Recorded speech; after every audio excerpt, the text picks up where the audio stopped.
शुरुआत कर रहे हैं हम लोग रेस्पिरेशन इन प्लांट चैप्टर के लेक्चर नंबर 3 का, जिसमें आज हम लोग पढ़ेंगे लिंक रिएक्शन क्या होता है और क्रेब्स साइकिल किसे कहते हैं।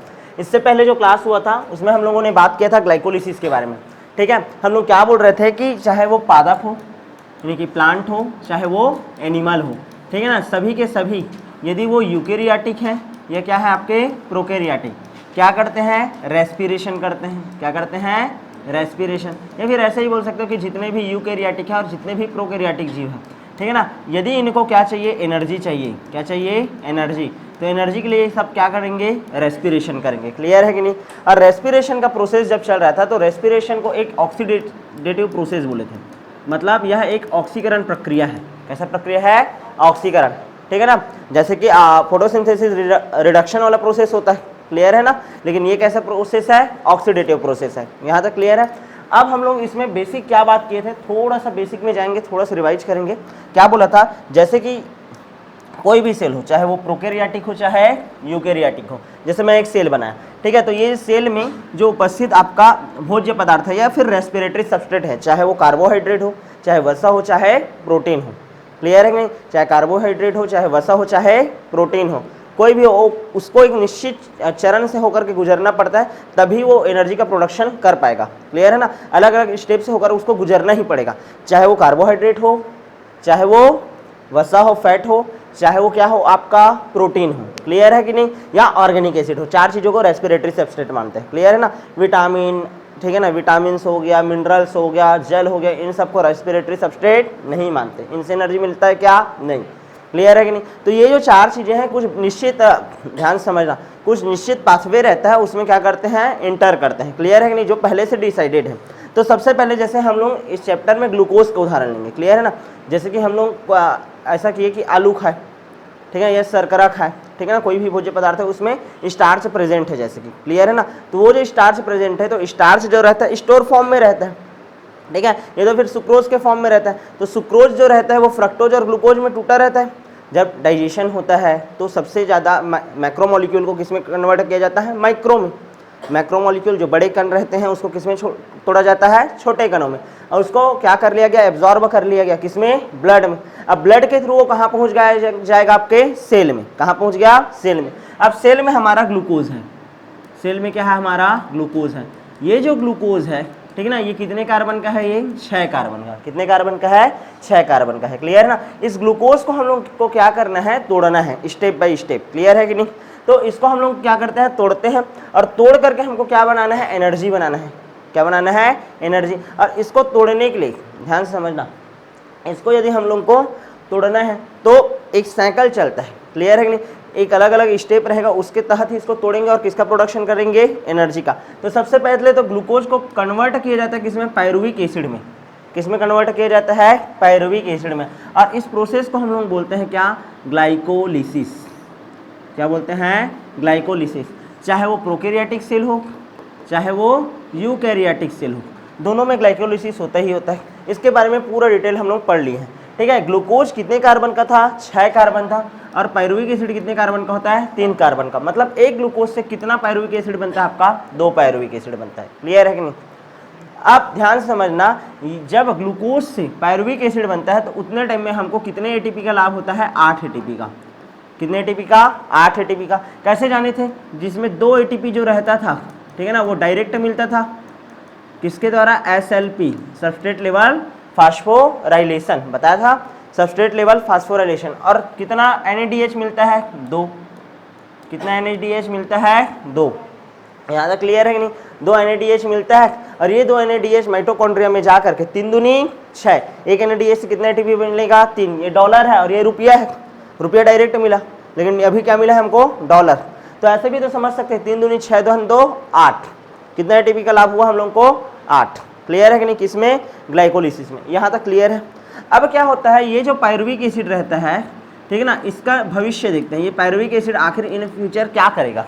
क्लियर है, यदि ऑक्सीजन प्रेजेंट है, यदि ऑक्सीजन क्या है, प्रेजेंट है, और माइटोकॉन्ड्रिया भी है सेल में, यदि ऑक्सीजन क्या है, प्रेजेंट है, और माइटोकॉन्ड्रिया भी क्या है, प्रेजेंट है, दोनों प्रेजेंट है बाई चांस। क्लियर है ना। तो सेल में क्या रहता है आपका, माइटोकॉन्ड्रिया है। तो माइटोकॉन्ड्रिया के अंदर ध्यान से समझना, मैट्रिक्स में, माइटोकॉन्ड्रिया के कहाँ, मैट्रिक्स में ये जो पायरुविक एसिड है वो क्या कर लेगा, एंट्री कर लेता है। पायरुविक एसिड क्या कर लेगा, एंट्री कर लेगा और निर्माण करेगा किसका, एसिटाइल कोएंजाइम का। किसका, एसिटाइल कोएंजाइम का। क्लियर है कि नहीं। दो पायरुविक एसिड है तो कितना एसिटाइल कोएंजाइम बनाएगा, दो। कितना बनाएगा, दो। यहाँ तक क्लियर है कि नहीं। अच्छा, ये जो पायरुविक एसिड होता है, ध्यान से समझने का कोशिश करना, ये जो पायरुविक एसिड है कितने कार्बन का है, 3 कार्बन का है। क्लियर है ना। यहाँ पास से एक CO2 को निकाल देते हैं। क्लियर है ना। यहाँ पास से एक CO2 को क्या कर देते हैं, निकाल देते हैं। तो यहाँ पास ये एसिटाइल कोएंजाइम कितने कार्बन वाला रहा होगा, 2 कार्बन वाला। कितना कार्बन वाला रहा होगा, 2 कार्बन वाला। यहाँ तक क्लियर है। उसके बाद ये जो एसिटाइल कोएंजाइम है एक निश्चित चक्र चलता है जिसको हम लोग बोलते हैं TCA साइकिल या क्रेब्स साइकिल।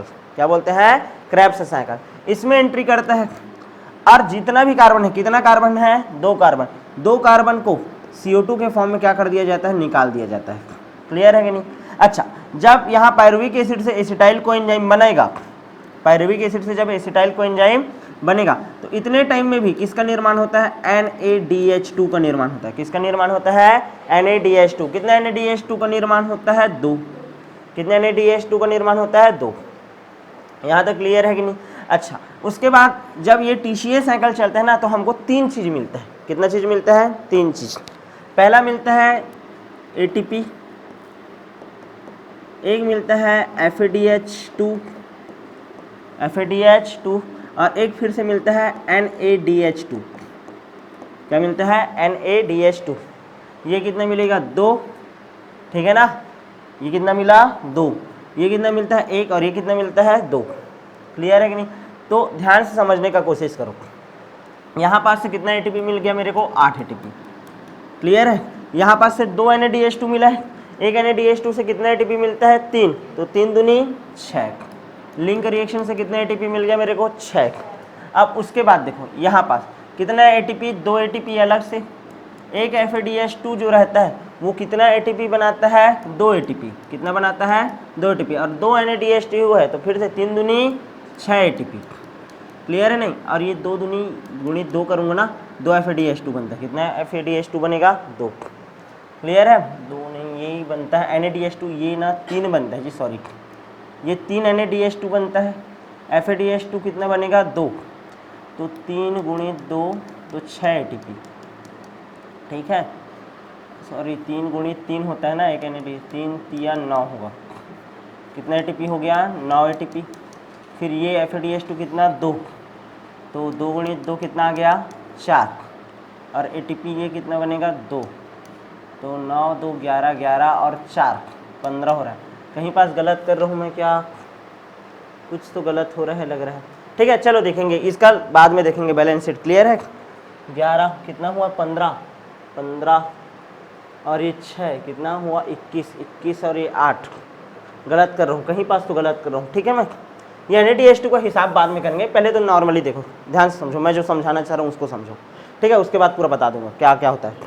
यहाँ पास क्या हो रहा है, जब पायरुविक एसिड बना था वो पायरुविक एसिड, ये जो हमारा पायरुविक एसिड है ये किस में एंट्री करेगा, यदि ऑक्सीजन उपस्थित है और माइटोकॉन्ड्रिया प्रेजेंट है तो माइटोकॉन्ड्रिया में, माइटोकॉन्ड्रिया के किस में, मैट्रिक्स में। मैट्रिक्स में 2 रिएक्शन होगा, लिंक रिएक्शन बोलते हैं एक को, और एक को बोलते हैं क्रेब्स साइकिल। क्या बोलते हैं, क्रेब्स साइकिल। ये NADH2 FADH2 ATP सब का निर्माण करेंगे। और ये सब जो रहता है इनर, ध्यान देना, इनर मेम्ब्रेन, माइटोकॉन्ड्रिया का ये इनर मेम्ब्रेन है, ये आउटर है और ये इनर मेम्ब्रेन है। ये सब के सब यहाँ पहुँचते हैं, FADH2 NADH2 ये सब। ऐसा समझो कि ये बैंक है जहाँ डॉलर को चेंज करने में गए हो किसमें, रुपया में, यानी कि FADH2 NADH2 सब को कन्वर्ट किया जाएगा किसमें, आपके ATP में। और यहाँ पास चलता है आपका इलेक्ट्रॉन ट्रांसपोर्ट सिस्टम। क्या चलता है, इलेक्ट्रॉन ट्रांसपोर्ट सिस्टम। यहाँ तक क्लियर है कि नहीं, समझ आया। ग्लाइकोलिसिस के बाद पायरुविक एसिड का 2 फेट है। पहला फेट, यदि ऑक्सीजन उपस्थित है, यदि ऑक्सीजन उपस्थित है और माइटोकॉन्ड्रिया भी क्या है आपका, उपस्थित है। क्लियर है। तो एंट्री करेगा माइटोकॉन्ड्रिया के मैट्रिक्स में और लिंक रिएक्शन होगा। क्या होगा, लिंक रिएक्शन और क्रेब्स साइकिल। और इससे जो भी हमको एनर्जी मिलेगा वो ETS में जाकर के हमको ATP के फॉर्म में मिल जाएगा। ऑक्सीजन जो लेते हैं ना श्वसन के रूप में, वो ऑक्सीजन यूज होता है कहाँ, ETS में। कहाँ यूज होता है? ATS में। और यहीं पास एक और चीज़ का फॉर्मेशन होगा H2O का। किसका निर्माण होगा? H2O का।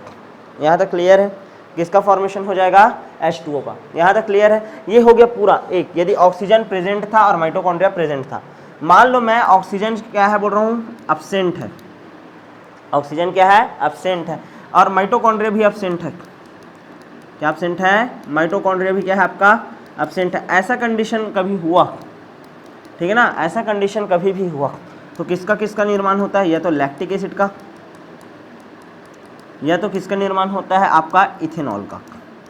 किसका फॉर्मेशन होता है? इथेनॉल का। और इथेनॉल का, ये लैक्टिक एसिड का ये निर्माण हो रहा है ऑक्सीजन के अब्सेंस में, तो इसी प्रोसेस को हम लोग क्या बोलते हैं? फर्मेंटेशन। फर्मेंटेशन, किण्वन बोलते हैं। क्या बोलते हैं? किण्वन। यहाँ तक क्लियर है? समझ आया? ठीक है। तो पायरुविक एसिड का ग्लाइकोलिसिस के बाद क्या क्या भविष्य है? दो भविष्य है।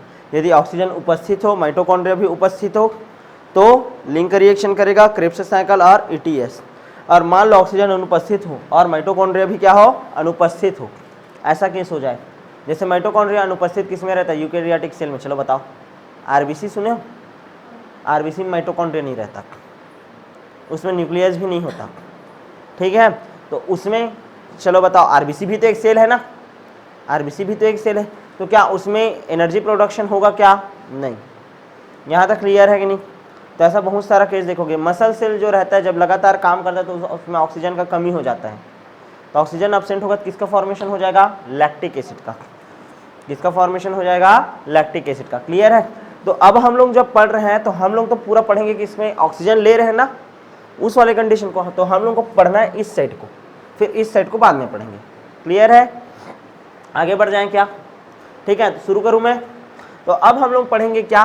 पायरुविक एसिड का किसके अंदर प्रवेश? माइटोकॉन्ड्रिया के मैट्रिक्स में प्रवेश। क्लियर है? अब क्या क्या होगा?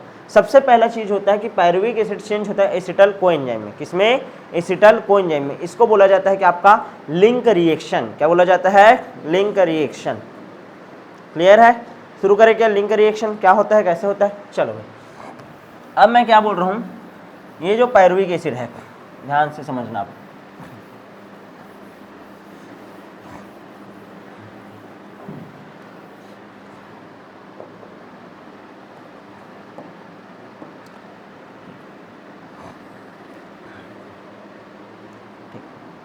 ध्यान से समझो। ये जो पायरुविक एसिड है वो कहाँ प्रवेश कर लिया? आपके माइटोकॉन्ड्रिया में। कितना पायरुविक एसिड है? 2 पायरुविक एसिड है। कितने कार्बन का है? 3 कार्बन का। ये जो पायरुविक एसिड है जो कि कितने कार्बन का है? 3 कार्बन का, ये कन्वर्ट हो जाता है एसिटल कोएंजाइम में। किसमें कन्वर्ट हो जाता है? एसिटल कोएंजाइम में। यहाँ तक क्लियर है? और यहाँ पास एक CO2 का लॉस होता है। कितने CO2 का लॉस होता है? एक CO2 का। तो 3 कार्बन का है, वो कितने कार्बन का बन जाएगा? 2 कार्बन का। कितने कार्बन का? 2 कार्बन का। चूंकि पायरुविक एसिड कितना है? 2, और यहाँ पास एसिटल कोएंजाइम भी कितना बनेगा? तो फिर 2। यहाँ तक क्लियर है?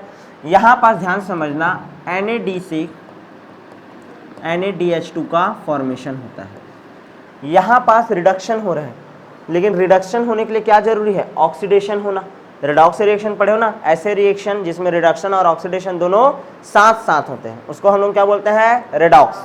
तो इसका क्या होता होगा? ऑक्सीडेशन। तो अपना हाइड्रोजन ये त्यागता होगा, और इसके हाइड्रोजन को फट से पकड़ लेता है कौन? NAD, और क्या बना देता है? NADH2। क्या बना देता है? NADH2। NAD से क्या बन गया? NADH2। क्लियर है कि नहीं? मतलब इसका हुआ ऑक्सीडेशन। इसका क्या हुआ? ऑक्सीडेशन। और CO2 का निकलने को बोलते हैं डीकार्बोक्सिलेशन। क्या बोलते हैं? डीकार्बोक्सिलेशन। तो ये जो प्रोसेस है इसको बोलते हैं हम लोग ऑक्सीडेटिव डीकार्बोक्सिलेशन। Oxidative decarboxylation. यहाँ तक क्लियर है कि नहीं? अच्छा, पायरुविक एसिड जब एसिटल कोएंजाइम A में कन्वर्ट हुआ है तो इसको एक एंजाइम का जरूरत पड़ा, और उस एंजाइम का क्या नाम है? कल बताया था, चलो बताओ क्या नाम है? Pyruvate dehydrogenase. वही था ना लिंक रिएक्शन में? याद करो क्या बताया था? पायरुवेट डिहाइड्रोजिनेज ही था, तो भूल गए? कल पढ़ाया था ना? जब पायरुविक एसिड कन्वर्ट होता है किसमें, एसिटाइल कोएंजाइम में। कौन सा एंजाइम लगा था, चलो बताओ। डिहाइड्रोजिनेज था, ठीक है। इसको हम लोग क्या बोलते हैं, उस एंजाइम का नाम है क्या, pyruvate dehydrogenase, pyruvate dehydrogenase. Clear है कि नहीं। कोई भी एंजाइम रहता है वो मेनली क्या होता है, प्रोटीन होता है, लेकिन यदि उसके साथ नॉन प्रोटीन फैक्टर कोई जुड़ा होता है, नॉन प्रोटीन कोई भाग जुड़ा रहता है, नॉर्मली जितना भी एंजाइम है, ध्यान समझो, जितना भी एंजाइम है वो सभी क्या है, प्रोटीन है। इस प्रोटीन के साथ इसकी क्रियाशीलता को बढ़ाने के लिए कोई अप्रोटीनी भाग या नॉन प्रोटीन भाग जुड़ा होता है, तो उसको हम लोग, ध्यान समझना, तो उसको हम लोग बोलते हैं कोफैक्टर। क्या बोलते हैं, कोफैक्टर। ये ऑर्गेनिक भी हो सकता है और इनऑर्गेनिक भी हो सकता है। क्लियर है ना, ऑर्गेनिक कंपाउंड भी हो सकता है और इनऑर्गेनिक कंपाउंड भी हो सकता है। क्लियर है कि नहीं। इनऑर्गेनिक कोफैक्टर के रूप में होता है आपका Mg2+। क्या होता है, Mg2+। इसके अलावा बताया था TPP, थायमिन पैरोफॉस्फेट। क्या होता है, थायमिन पैरोफॉस्फेट। यहाँ तक क्लियर है कि नहीं। बहुत ज़्यादा जरूरी चीज़ है, पायरुविक एसिड को एसिटाइल कोएंजाइम में कन्वर्ट करने के लिए Mg2+ और थायमिन पैरोफॉस्फेट। इसके अलावा कोएंजाइम ए, वो ए जोड़े हो ना एसिटाइल कोएंजाइम, तो कोएंजाइम ए, इसका भी ज़रूरत पड़ेगा। यहाँ तक क्लियर है कि नहीं। तो ये जो पूरा रिएक्शन है इसी को बोला जाता है कि आपका लिंक रिएक्शन। क्या बोला जाता है, लिंक रिएक्शन। अब ये जो एसिटाइल कोएंजाइम है, यहाँ पास माइटोकॉन्ड्रिया की मैट्रिक्स में क्या चलते रहेगा, आपका क्रेब्स साइकिल। क्या चलते रहता है, क्रेब्स साइकिल। इस क्रेब्स साइकिल में ये एंट्री करेगा। क्लियर है, किस में एंट्री करेगा, क्रेब्स साइकिल में। और पहला एक इनऑर्गेनिक एसिड बनाएगा जिसको हम लोग बोलते हैं, सॉरी ऑर्गेनिक एसिड बनाएगा जिसको हम लोग बोलते हैं सिट्रिक एसिड। क्या बोलते हैं, सिट्रिक एसिड। क्लियर है कि नहीं। चलो ये हो गया क्या, ये जो रिएक्शन है इसको क्या बोल रहा हूँ मैं, लिंक रिएक्शन। क्यों लिंक रिएक्शन बोल रहे हैं, चलो बताओ। क्योंकि याद करो पहले क्या हुआ था, ग्लाइकोजेनेसिस हुआ था, और ग्लाइकोजेनेसिस को किससे जोड़ रहा है ये, क्रेब्स साइकिल से। किससे जोड़ रहा है, क्रेब्स साइकिल से। तो दोनों के बीच का लिंक है ये, दोनों के बीच का क्या है, ये लिंक है। तो इसको क्या बोला जाता है, लिंक रिएक्शन। क्या बोला जाता है, लिंक रिएक्शन। क्लियर है कि नहीं। तो क्वेश्चन आएगा लिंक रिएक्शन कहाँ होता है करके, तो बता डालोगे क्या तुम लोग, लिंक रिएक्शन कहाँ होता है, माइटोकॉन्ड्रिया के मैट्रिक्स में, माइटोकॉन्ड्रिया के मैट्रिक्स में। क्लियर है कि नहीं। यहाँ पास CO2 निकलता है कि नहीं, हाँ निकलता है। क्या यहाँ एनर्जी प्रोड्यूस होता है क्या, हाँ होता है। कैसे होता है बताओ तो, कैसे हो रहा है एनर्जी प्रोड्यूस। NAD किस में कन्वर्ट हो रहा है, NADH2 में, NADH2 में। अच्छा कितना है, एक पायरुविक एसिड से एक एसिटाइल कोएंजाइम, तो 2 है तो 2 NADH2 बनेगा। क्लियर है, कितना बनेगा, 2 NADH2। क्लियर है कि नहीं। और क्या हो रहा है, यहाँ पास CO2 निकल गया, एनर्जी प्रोड्यूस हो रहा है। यहाँ तक क्लियर है कि नहीं, ठीक है। और ये ग्लाइकोजेनेसिस को किससे जोड़ता है, आपके क्रेब्स साइकिल से। इस कारण इसको क्या बोला जाता है, लिंक रिएक्शन। क्या बोला जाता है, लिंक रिएक्शन। किसी कोई दिक्कत है क्या इतने में, नहीं है ना। आगे बढ़ जाएं। अब हम लोग बात करेंगे किसका, क्रेब्स साइकिल का। किसका बात करेंगे, क्रेब्स साइकिल का। क्लियर है ना। अब हम लोग क्या किए हैं, 3 कार्बन है, 3 कार्बन से कितना कार्बन निकाल दिए, 1 कार्बन। तो कितना कार्बन बचा, 2 कार्बन। या ऐसा भी तो सोच सकते हो कि 3 दूनी 6 है, तो 6 कार्बन से कितना कार्बन निकाले हैं, 2 कार्बन। जब 3 कार्बन का था तो 1 कार्बन निकाले, 2 कार्बन, तो ये 3 दूनी 6, तो कितना निकला होगा, 2 कार्बन। तो कितना कार्बन बचा होगा, ये 4 कार्बन। कितना कार्बन बचा है, 4 कार्बन। इस 4 कार्बन को निकालना है, कितने कार्बन को निकालना है, 4 कार्बन को। तो देखो एक बार CO2 निकालूंगा, यदि 2 कार्बन मान रहा हूं तो एक CO2 निकालूंगा, फिर एक CO2 निकालूंगा। और यदि ऐसे सोचूं 4 कार्बन, 2 दूनी 4, तो एक हिसाब में कितना कार्बन निकालना है मेरे को, 4। ग्लूकोज के हिसाब से सोचे तो जी, क्लियर है कि नहीं। और नॉर्मली पायरुविक एसिड के हिसाब से सोचेंगे तो कितना कार्बन निकालना है मेरे बाहर, 2 कार्बन। क्लियर है कि नहीं। तो CO2 कितने बार निकलेगा क्रेब्स साइकिल में, 2 बार। कितने बार निकलेगा, 2 बार। इतना दिमाग में छप रहा है। आगे बढ़ जाऊं क्या मैं। अब हम लोग बात करेंगे किसका, किसका बात कर रहे हैं आप, क्रेब्स साइकिल का। किसका बात करेंगे, क्रेब्स साइकिल का। क्लियर है नहीं। क्रेब्स साइकिल में क्या होता है, कैसे होता है, सब चलो डिटेल पढ़ते हैं, ठीक है, ध्यान दो। ठीक है, नेक्स्ट हमारा अब टॉपिक आ गया क्या, क्रेब्स साइकिल। क्रेब्स साइकिल पढ़ रहे हैं, ठीक है। ये बना दिए हम लोग, ध्यान देना, ये हम लोग बना रहे हैं एक सेल। ये है क्या, हमारा एक सेल है, ठीक है ना, ध्यान से समझना। इस सेल के अंदर हमको क्या मिल गया, माइटोकॉन्ड्रिया। क्या मिल गया, माइटोकॉन्ड्रिया। बना दूं क्या माइटोकॉन्ड्रिया, ये देखो थोड़ा ज़्यादा अच्छा खासा बड़ा सा माइटोकॉन्ड्रिया बना रहे हैं भाई हम लोग, ठीक है। ये इसको हटाने दो उनको। ये माइटोकॉन्ड्रिया, ऐसा समझो ये पूरा जो बोर्ड है ना अपना, ये क्या है, सेल है, और उसमें क्या है आपका माइटोकॉन्ड्रिया। ये क्या है, पूरा माइटोकॉन्ड्रिया। यहाँ तक क्लियर है, ये देखो, ठीक है। और ये माइटोकॉन्ड्रिया में ध्यान से समझना, ये क्या है आपका डबल लेयर है माइटोकॉन्ड्रिया, ठीक है ना। ये देखो ऐसा है ना, एक आउटर मेम्ब्रेन है और एक क्या है आपका इनर मेम्ब्रेन, क्लियर है, ऐसा। ये आउटर में, अच्छा ये जो आउटर मेम्ब्रेन है और इनर मेम्ब्रेन है ही ना ये वाला, तो चलो इनर मेम्ब्रेन में ऐसा रहता है ना, फोल्डिंग रहता है, समझ आया, क्लियर है। मैं ऐसे बना रहा हूँ, क्लियर है। हुआ क्या है, ध्यान से समझने का कोशिश करो। ये पूरा सेल है ना, ठीक है। क्या हुआ, ग्लाइकोजेनेसिस हुआ था, उससे क्या आया था, पायरुविक एसिड आया था। पायरुविक एसिड एंट्री किया, पायरुविक एसिड क्या किया, एंट्री किया, किसमें, मैट्रिक्स में, और कन्वर्ट हो गया किसमें, एसिटल कोएंजाइम में। किसमें कन्वर्ट हो गया, एसिटल कोएंजाइम में। यहाँ तक क्लियर है। एसिटल कोएंजाइम में जब कन्वर्ट हुआ तो क्या निकला यहाँ पास से, CO2। क्या निकला, CO2, क्लियर है ना। क्या निकला आपका, CO2। और CO2 जब निकला है तो उसी टाइम में यहाँ पास से क्या, CO2 निकला, और जब CO2 निकला है तो उसी टाइम में NADH से क्या बना है, NADH2। क्या बना है, NADH2। यहाँ तक क्लियर है कि नहीं, यहाँ तक क्लियर है। अब होता क्या है, ये क्रेब्स साइकिल यहाँ पास चलेगा, क्या चलेगा, क्रेब्स साइकिल।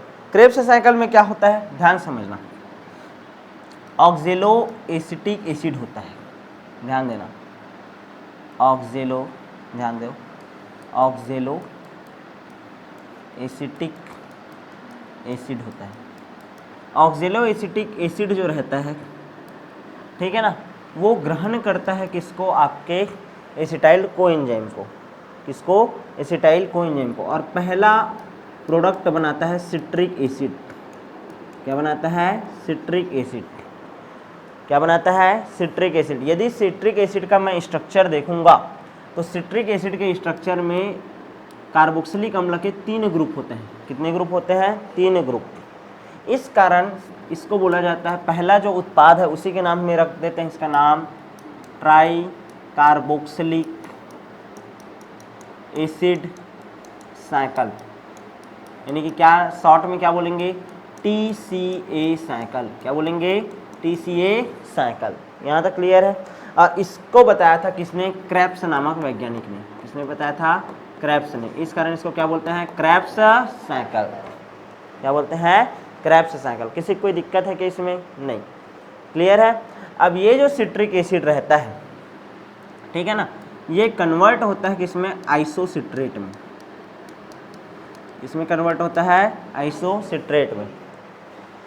फिर ये कन्वर्ट होता है किसमें, ऑक्जेलो सक्सिनेट में।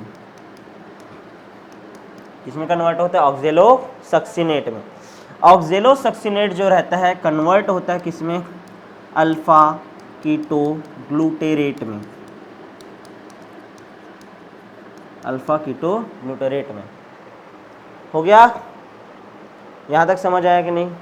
उसके बाद अल्फा कीटो ग्लूटेरेट कन्वर्ट होता है सक्सिनिल कोएंजाइम में।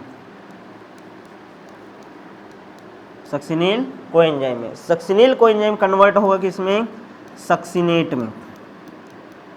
इसमें कन्वर्ट होता है सक्सिनेट में। क्लियर है कि नहीं, यहाँ तक क्लियर है। उसके बाद सक्सिनेट कन्वर्ट होता है किसमें, फ्यूमेरिक एसिड में। इसमें फ्यूमेरिक एसिड में। फ्यूमेरिक एसिड फिर कन्वर्ट होता है किसमें, आपके मैलिक एसिड में। इसमें मैलिक एसिड में। और मैलिक एसिड जा करके फिर से कन्वर्ट हो जाता है किसमें, ऑक्जेलो एसिटिक एसिड में। किसमें कन्वर्ट हो जाता है, ऑक्जेलो एसिटिक एसिड में। यहाँ तक क्लियर है कि नहीं, यहाँ तक समझ आया, यहाँ तक समझ आया, क्लियर है। अच्छा, सबके बारे में ये जानो, ऑक्जेलो एसिटिक एसिड होता है 4 कार्बन का, सिट्रिक एसिड हो जाता है लेकिन कितना, 6 कार्बन का। कितने कार्बन का, 6 कार्बन का। अरे 2 कार्बन का है ना, एसिटाइल कोएंजाइम 4 धन 2 6, क्लियर है ना। अच्छा, आइसोसिट्रेट भी कितने कार्बन का रहता है, 6 कार्बन का होता है। आइसोसिट्रेट भी कितने कार्बन का होता है, 6 कार्बन का।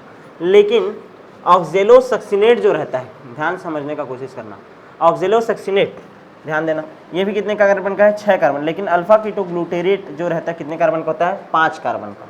कितने कार्बन का, 5 कार्बन का। सक्सिनिल कोएंजाइम जो रहेगा, सक्सिनिल कोएंजाइम, ठीक है ना, ये भी आपका, एक मिनट ना, अल्फा कीटोग्लूटेरेट हो गया, सक्सिनिल कोएंजाइम हो गया, सक्सिनिल कोएंजाइम, हाँ, ये भी कितना होता है, एक मिनट ना, सक्सिनिल कोएंजाइम ये 5 कार्बन का है ना, ये होता है आपका 4 कार्बन का। कितने कार्बन का, 4 कार्बन का। जैसे बताते जा रहा हूँ, ध्यान से समझते जाओ, क्लियर है कि नहीं।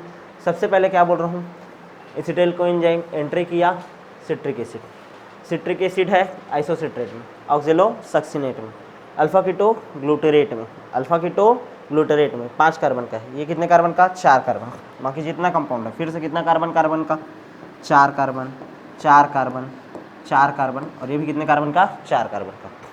देखो इधर से 2 कार्बन जो एंट्री करवाए थे ना, 2 कार्बन एंट्री करवाए थे, 2 कार्बन को देखो, ये 6, 4 धन 2 6 किया, फिर यहाँ पर देखो 6 कार्बन 6 कार्बन, फट से 1 कार्बन को निकाल दिया, फिर 1 कार्बन को निकाल दिया, तो हमारा तो पूरा कार्बन निकल गया ना। ये चक्र अपने आप में पूरा है। समझ आ रहा है कि नहीं मैं क्या बोलना चाह रहा हूँ। पायरुविक एसिड कितने कार्बन का था, 3 कार्बन का था, 3 कार्बन का था, 3 कार्बन से 1 कार्बन यहाँ निकाला, 1 कार्बन कहाँ निकाले हैं, यहाँ, 1 कार्बन कहाँ निकाले हैं, यहाँ निकाल दिए। चलो कलर से समझ नहीं आ रहा होगा तो मेरे को बहुत जगह ज़्यादा दिक्कत जाएगा, ठीक है। देखो अलग कलर में बना देता हूँ मैं, ये देखो यहाँ पास से एक CO2 निकाला हूँ मैं, और एक CO2 6 कार्बन से 5 कार्बन के हो, मतलब एक CO2 यहाँ से निकाला हूँ, और यहाँ पास से एक CO2 निकाला हूँ। क्लियर है कि नहीं, समझ आया। और जहाँ जहाँ पास से CO2 निकाला हूँ ना, वहाँ क्या बनना चाहिए, NAD से NADH2। चलो बनाओ, तो यहाँ पास क्या बनेगा, NAD से NADH2, NAD से क्या बनेगा, NADH2। यहाँ पास के भी क्या बनेगा, NAD से NADH2, NAD से NADH2। पहले दिमाग में इतना चला, तो यहाँ पास का 3 कार्बन, तीनों कार्बन निकल गया। और चूंकि पायरुविक एसिड कितना था, 2, तो 3 दूनी 6, तो 6 का 6 कार्बन निकल गया, हमारा काम तो हो गया ना, ग्लूकोज को पूरा तोड़ दिए। क्लियर है कि नहीं। और ये तो पहले से इसका खुद का है ना, ये सब कार्बन, ये जो ऑर्गेनिक एसिड है उसका। क्लियर है कि नहीं। तो हम लोग जो ग्लूकोज यूज़ किए थे उसका पूरा कार्बन निकाल दिए। यहाँ तक क्लियर है सबको, जैसे कोई दिक्कत या क्या इसमें नहीं। ये कहाँ से है, ये इसका खुद का है पहले का, ये 4 कार्बन इसका खुद का है ना, इसमें का 2 कार्बन लाए हैं, तो हमको तो इससे मतलब था ना, ये तो पहले से साइकिल प्रेजेंट है ना। क्लियर है कि नहीं, यहाँ तक समझ आया कि नहीं। जैसे कि किसी इंसान के पास 10,000 रुपया है, तुम उसको 5,000 दिए, ठीक है ना, तो टोटल उसके पास कितना हुआ, 15,000, और तुमको अपना 5,000 खर्चा करना था, वो तुम्हारे 5,000 को खर्चा कर दिया, लेकिन उसके पास खुद का 10,000 तो है ना, तो सेम टू सेम वही तो है। 4 कार्बन इसका खुद का है ना भाई, तुम जो 2 कार्बन दिए थे उस 2 कार्बन को वो निकाल दिया, तोड़ दिया, उसको तोड़ना था तोड़ दिया वो। क्लियर है कि नहीं। और अपना खुद का रखा है वो सब चीज़ को। यहाँ तक क्लियर है कि नहीं, समझ आया कि नहीं यहाँ तक। अब ध्यान दो, यहाँ पास CO2 निकला है, यहाँ पास CO2 निकला है, और एक निकला है यहाँ पास CO2। तो इस प्रोसेस को हम लोग क्या बोलते हैं, डीकार्बोक्सिलेशन। और यहाँ पास ऑक्सीडेशन हुआ है, तभी इसका क्या हुआ है, रिडक्शन। तो यहाँ पास क्या हुआ होगा, ऑक्सीडेटिव डीकार्बोक्सिलेशन। यहाँ पास क्या हुआ होगा, ऑक्सीडेटिव डीकार्बोक्सिलेशन। यहाँ पास भी क्या हुआ है, ऑक्सीडेटिव डीकार्बोक्सिलेशन। कितना जगह होता है, 3 जगह।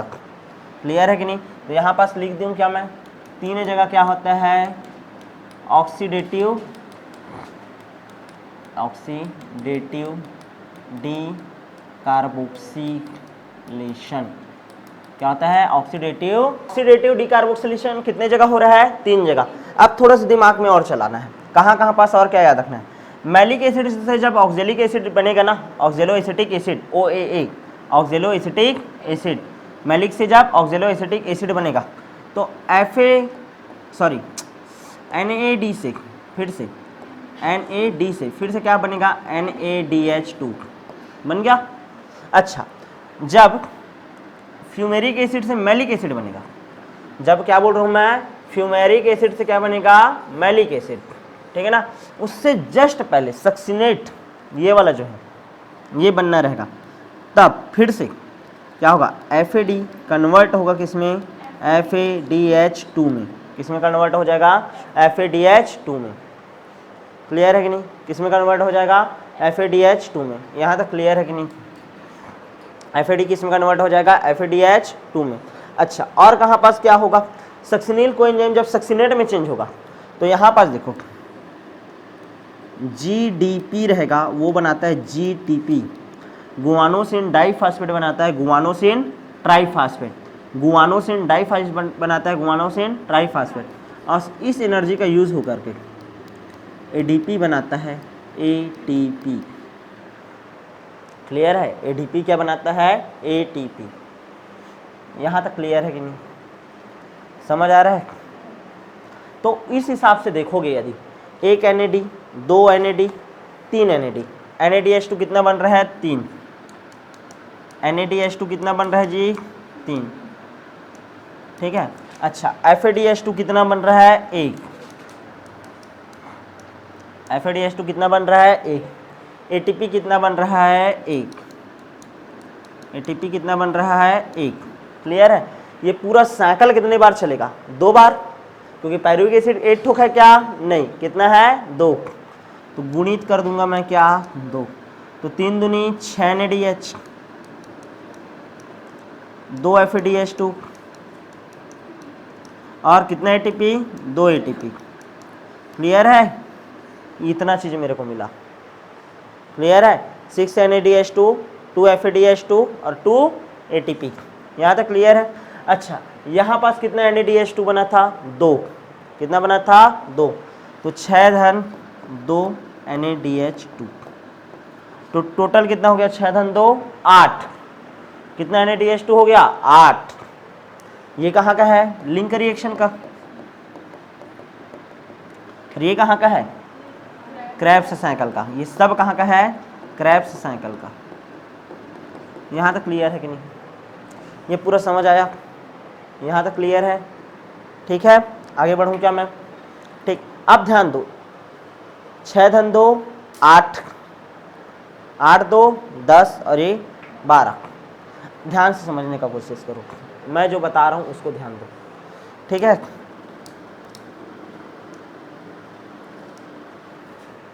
एक मिनट ना, हाँ ध्यान दो। 6 NADH2 और 2 8 NADH2, 8 NADH2 सॉरी 8 NADH2। एक NADH2 से कितना ATP मिलता है? 3। कितना मिलता है? 3। तो 8 गुणित कितना ATP मिलता है बोल रहा हूँ? 3। तो 8 तिया 24 ATP, 24। उसके बाद देखो FADH2, एक FADH2 रहता है ना, तो उससे 2 ATP मिलता है। कितना मिलता है? 2। तो 2 गुणित 2 कितना ATP मिलेगा? 4 ATP। और तुमको पता है डायरेक्ट कितना ATP बन रहा है? 2 ATP। तो टोटल आ गया 24 4 28, 28 और कितना हो गया? 30 ATP। ये दोनों जो हैं डॉलर हैं बोला हूँ मैं, मतलब ये कहाँ जाएंगे? इनर मेम्ब्रेन में, ETS साइकिल में जाएंगे। कहाँ जाएंगे? ETS साइकिल में, यानी कि ऑक्सीडेटिव फास्फोराइलेशन होगा। ऑक्सीजन की उपस्थिति में इसका फास्फोरीकरण होगा, तब मिलेगा ये। कितना ATP? 28। और 2 ठोक डायरेक्ट कहाँ से मिलता है? SLP, सबस्ट्रेट लेवल फास्फोराइलेशन से। ये देख इसका एनर्जी वाला, ये देख ये देख मिला है ना, एक बार के लिए एक पायरुविक एसिड, फिर दूसरे के लिए, तो ये डायरेक्ट मिल गया। 21 हाँ शुरुआती में रुपया मिल गया। क्लियर है? लेकिन ये वाला कहाँ जाएगा? ETS साइकिल में जाएगा, तब जाकर के मिलेगा। तो क्रेब्स साइकिल से ध्यान से समझना, यहां पास देखो क्रेब्स साइकिल से बस पूछेगा, क्रेब्स साइकिल से कितना ATP जनरेट होता है, डायरेक्ट कितना ATP जनरेट होता है पूछेगा, तो क्या बताओगे? डायरेक्ट 2, मात्र 2 मिल रहा है ना। ये तो वहां जाएगा, कहां पास? इनर मेम्ब्रेन में, यहां जाएगा ना ETS में, तब ये सब आएगा।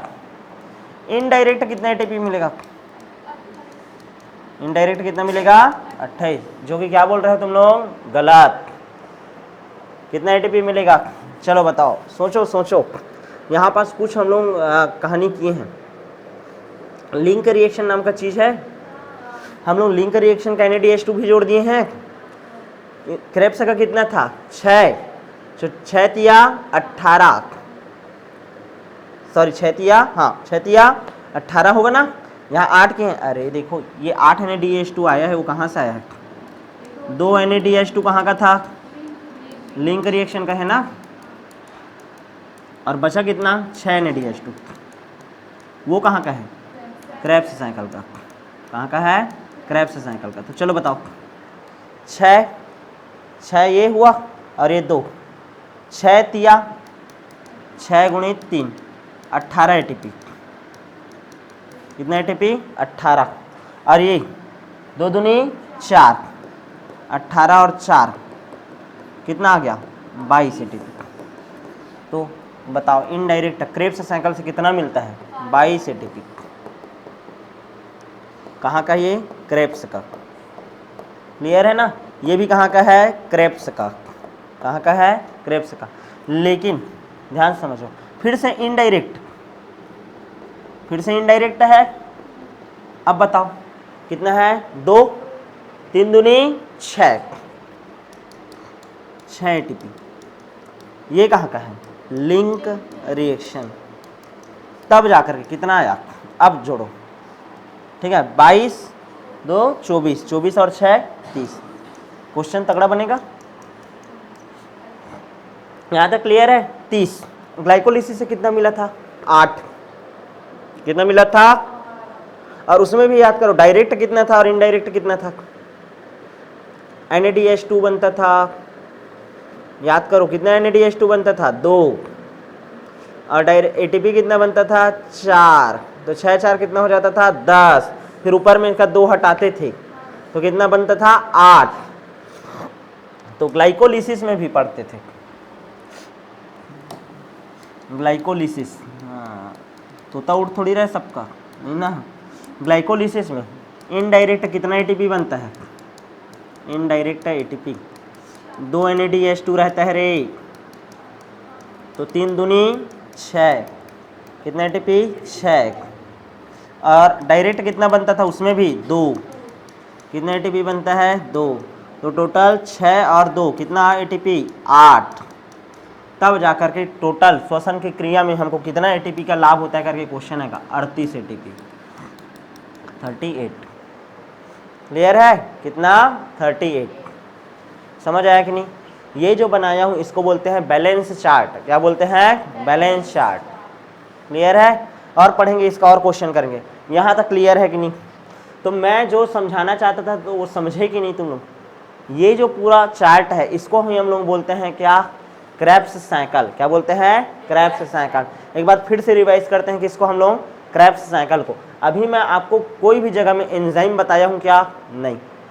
अभी केवल हम लोग कौन सा, ध्यान से समझना, कौन सा आपका क्रियाधार है और कौन सा आपका उत्पाद है, कौन सा क्रियाधार है कौन सा उत्पाद है, ऐसा करके चला है। और कहाँ पास क्या होता है ये बस ये बताया है। अभी आपका क्या बचा है इसमें का? एंजाइम। आगे बढ़ते हैं, अब बात करते हैं इनका एंजाइम का। क्लियर है? चलो भाई नेक्स्ट। ठीक है, ये समझो ये पूरा माइटोकॉन्ड्रिया है। माइटोकॉन्ड्रिया में क्या हो रहा है? ये जो हमारा पायरुविक एसिड है, ध्यान से समझने का कोशिश करो फिर से एक बार। Pyruvic acid, pyruvic acid convert होता है किसमें? एसिटल, एसिटल को एंजाइम में। किसमें कन्वर्ट होता है? एसिटल को एंजाइम में। Acetyl coenzyme oxaloacetic acid के साथ क्रिया करता है और बना देता है क्या, सिट्रिक एसिड। क्या बनाता है, सिट्रिक एसिड। सिट्रिक एसिड जो रहता है कन्वर्ट होता है आइसोसिट्रेट में, इसमें कन्वर्ट होता है आइसोसिट्रेट में। आइसोसिट्रेट कन्वर्ट किस में होता है बोला हूँ मैं आप लोगों को, ऑक्जेलो सक्सिनेट, सक्सिनेट। ऑक्जेलो सक्सिनेट किस में कन्वर्ट होता है, alpha keto glutarate, glutarate. Alpha keto glutarate किस में कन्वर्ट होता है, सक्सिनेल कोएंजाइम, सक्सिनेल कोएंजाइम। सक्सिनेल कोएंजाइम किस में कन्वर्ट होता है, सक्सिनेट, सक्सिनेट। उसके बाद ये किस में कन्वर्ट होता है, फ्यूमेरेट। फ्यूमेरेट किस में कन्वर्ट होता है, मैलिक एसिड में, हो गया। और फिर ये किस में कन्वर्ट हो जाता है, ऑक्जेलो एसिटिक एसिड में। किस में कन्वर्ट होता है, ऑक्जेलो एसिटिक एसिड में। क्लियर है कि नहीं, किस में कन्वर्ट हो जाता है, ऑक्जेलो एसिटिक एसिड में। ठीक है, थोड़ा सा इज्जत दे करके ऐसे बनाना पड़ेगा ना तुम लोगों को, ऐसा थोड़ी बना दोगे कुछ भी, थोड़ा दिखना भी तो चाहिए कि हाँ क्रेब्स से साइकिल बनाया हो तो साइकिल जैसा। ठीक है, समझ आ रहा है कि नहीं, आ रहा है ना। किसी को दुख हो रहा है, पीड़ा हो रहा है, दर्द हो रहा है, तकलीफ हो रहा है क्या, नहीं ना, दुख दर्द पीड़ा कष्ट नहीं है ना, हाँ हो रहा है, किसको हो रहा है। चलो इधर ध्यान दो, इधर ध्यान दो। चलो देखो भाई, पढ़ाई करना है ना, तो पढ़ाई करना है तो ऐसे ही थोड़ी बायोली हो तुम लोग। ठीक है, चलो ध्यान दो, जिगरा चाहिए, ठीक है ना। तो हाँ, तो चलो ये जिगरा दिखाओ तुम लोग, पढ़ो थोड़ा। ये इसमें कन्वर्ट हो रहा है, ये इसमें कन्वर्ट हो रहा है, समझ आ रहा है कि नहीं, सब क्लियर है, यहाँ तक क्लियर है। अब ध्यान से समझना, मैं कैसे कैसे बताया हूँ। ये कितने कार्बन का होता है, पायरुविक एसिड 3 कार्बन, 3 कार्बन।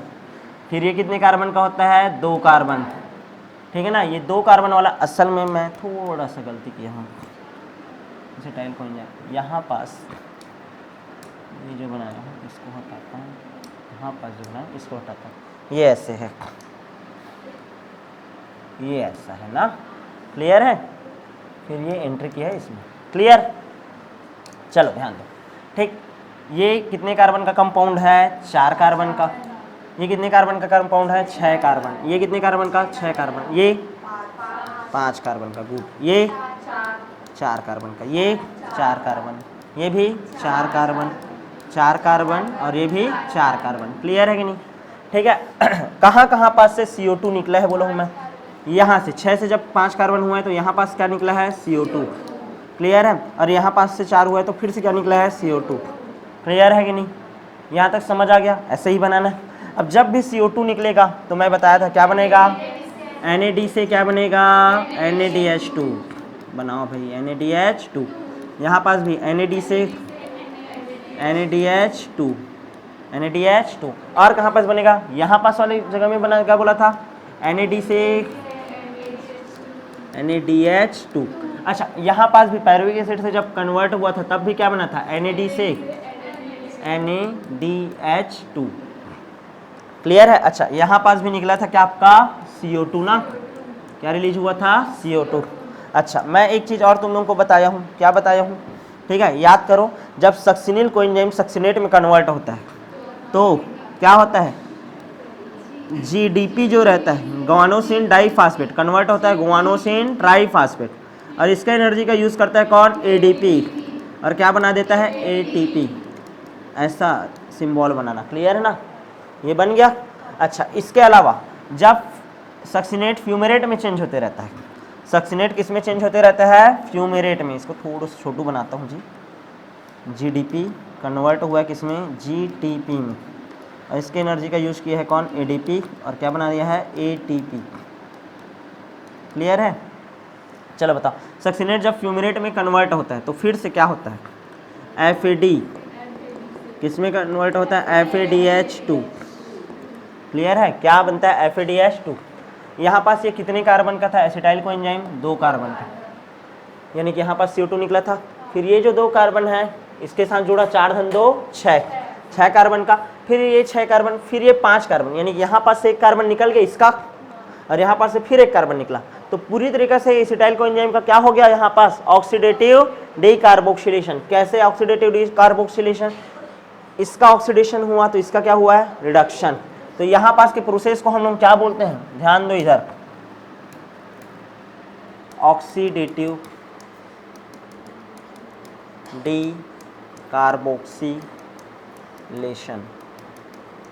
इसको भी क्या बोलेंगे, ऑक्सीडेटिव डीकार्बोक्सिलेशन। यहाँ पास को भी क्या बोलेंगे, ऑक्सीडेटिव डीकार्बोक्सिलेशन। यहाँ तक क्लियर है कि नहीं, ऑक्सीडेटिव डीकार्बोक्सिलेशन। ये जो प्रोसेस है, ये जो प्रोसेस है, इस प्रोसेस का नाम क्या है, लिंक रिएक्शन। क्या नाम है, लिंक रिएक्शन। अब इसके बाद ये जो इतना है, इसको बोलते हैं हम लोग क्या, क्रेब्स साइकिल। यहाँ तक क्लियर है कि नहीं। चलो स्टेप का बात करते हैं, पहला, दूसरा, तीसरा, चौथा कहाँ तक है, ठीक है। टोटल क्रेब्स साइकिल में 8 स्टेप होता है, बोलते हैं कितना स्टेप, 8 स्टेप। क्लियर है। सबसे पहला स्टेप ये है, जब ऑक्सिलरी एसिटिक एसिड किस में कन्वर्ट होता है, सिट्रिक एसिड में, ठीक है ना। उसके बाद सिट्रिक एसिड जब आइसोसिट्रिक एसिड में, तो दूसरा स्टेप, क्या बोलेंगे इसको, दूसरा स्टेप। उसके बाद अल्फा कीटोग्लूटेरिक एसिड जब तक बनता है, ये इन सब को मिला करके हम लोग क्या बोलेंगे, तीसरा स्टेप। क्या बोलेंगे, तीसरा। तो ये फिर चौथा, ये पांचवा, ये छठवा, ये सातवां और ये आठवां। टोटल कितने स्टेप होता है, 8 स्टेप। क्लियर है। और 8 स्टेप के लिए कितना एंजाइम चाहिए, 8 एंजाइम। कितना एंजाइम चाहिए, 8 एंजाइम। यहाँ तक क्लियर है कि नहीं। अच्छा, जब सक्सिनिल को एंजाइम सक्सिनेट में कन्वर्ट होता है, तो यहाँ पास का एंजाइम को याद रखना सबसे ज़्यादा जरूरी है। इस एंजाइम का नाम है आपका, ध्यान दो, यहाँ पास जो एंजाइम लगेगा ना, यहाँ पास जो एंजाइम, ठीक है ना, GYME, यहाँ पास जो एंजाइम लगेगा इसका नाम है सक्सिनेट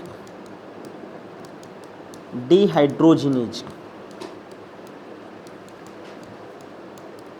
यहाँ पास क्या याद करो तो क्या नाम था, पायरुवेट डिहाइड्रोजिनेज। याद आया, पायरुवेट डिहाइड्रोजिनेज। Mg2+ वगैरह लगा था, ठीक है। इधर उधर मत देखो, कितना पढ़ाएंगे करके, पढ़ना पड़ेगा ना। आज नहीं पढ़ोगे तो कल पढ़ोगे, लेकिन पढ़ना पड़ेगा। और इससे पीछा छोड़वा सकते हो क्या, नहीं, ठीक है, पेपर में आएगा, ठीक है। तो पढ़ना पड़ेगा, तो थोड़ा सा ध्यान दे करके पढ़ो। यहाँ तक क्लियर है। तो ये हो गया आपका पूरी तरीके से क्या, आपका क्रेब्स साइकिल। क्या हो गया, क्रेब्स साइकिल। ये भूलना नहीं है ना। यहाँ पास कौन सा एंजाइम काम कर रहा है, आपका सक्सिनेट डिहाइड्रोजिनेज। क्या है, सक्सिनेट डिहाइड्रोजिनेज। जितना भी एंजाइम है ना, 8 एंजाइम में से 7 एंजाइम, 8 एंजाइम में से 7 एंजाइम जो है कहाँ रहता है, मैट्रिक्स में। कहाँ रहता है, मैट्रिक्स में। केवल एक एंजाइम कहाँ रहता है, इलेक्ट्रॉन ट्रांसपोर्ट सिस्टम नहीं बोलना है, मेम्ब्रेन में रहता है। कहाँ रहता है, मेम्ब्रेन में। कौन सा मेम्ब्रेन, इनर मेम्ब्रेन। और वो कौन सा एंजाइम है, सक्सिनेट डिहाइड्रोजिनेज। इस कारण इसका बस नाम बताया हूँ। कौन सा एंजाइम है, सक्सिनेट डिहाइड्रोजिनेज। यहाँ तक क्लियर है कि नहीं, ठीक है। अच्छा, यहाँ पास और ऑक्सिलरी एसिटिक एसिड से जब क्या बना है आपका, सिट्रिक एसिड, तो यहाँ पास एक एंजाइम काम आता है, सिट्रेट सिंथेटेज। सिंथेटेज कौन सा एंजाइम काम करेगा, सिट्रेट सिंथेटेज। कौन सा एंजाइम काम करेगा, सिट्रेट सिंथेटेज। यहाँ तक क्लियर है, समझ आया कि नहीं, आया ना, कंप्लीट है ये। आप इसके बाद ध्यान से समझना, यहाँ पास जो भी हिसाब किताब हुआ है, मतलब जितना भी कंपाउंड आपका बना है, क्लियर है कि नहीं, जितना भी कंपाउंड बना है उनको, ठीक है ना। माइटोकॉन्ड्रिया है तो ऐसे समझो, माइटोकॉन्ड्रिया का ये ETS है। क्या है, ETS। तो जितना भी, ध्यान से समझने का कोशिश कर रहा हूँ, ठीक है। जो भी तुम्हारा कहानी है, जो भी कहानी है, मतलब ये NADH2 यहीं आएगा, इधर का NADH2 भी यहीं आएगा, यहाँ पास का NADH2, यहाँ पास का भी NADH2 आ गया। 1 2 3 4, क्लियर है। और कहाँ से आएगा NADH2, याद करो, कहाँ से आएगा, लिंक रिएक्शन का तो ला डाला हूँ, ग्लाइकोलिसिस। ग्लाइकोलिसिस कितना NADH2, 2, वो भी आएगा, सब के सब आएंगे। और इसके साथ क्या कितना ATP आएगा, 2 ATP। क्लियर है कि नहीं? ठीक है। और ये देखो 2 NADH2, 2 ये यानी 1 2 3 4 5, टोटल कितना 5 NADH2। कितना NADH2, 5। FADH2 ढूंढो, ये कितना है, ध्यान दो 5 है ना, 5 ठोक, लेकिन हर एक में कितना है 2, कितना है 2, तो कितना हो जाएगा 5 गुणित 2। क्लियर है, 5 गुणित 2। अरे 1 NAD 2 3 4 5 क्यों, और हर एक में कितना है 2 2 है ना, तो 5 दूनी 10। क्लियर है। FAD कितना आएगा 2, सीधा डायरेक्ट लिख देता हूँ 2 FADH2। क्लियर है कि नहीं? कितना आ गया 2। अच्छा इधर से 2 ATP और इधर से भी कितना ATP 2, तो 2 और 2 4 ATP। कितना ATP 4 ATP। अब करो 5 दूनी 10, 10 गुणित 3, 10 गुणित 3 कितना हो गया 30। ठीक है, 2 गुणित 2 कितना हो गया 4।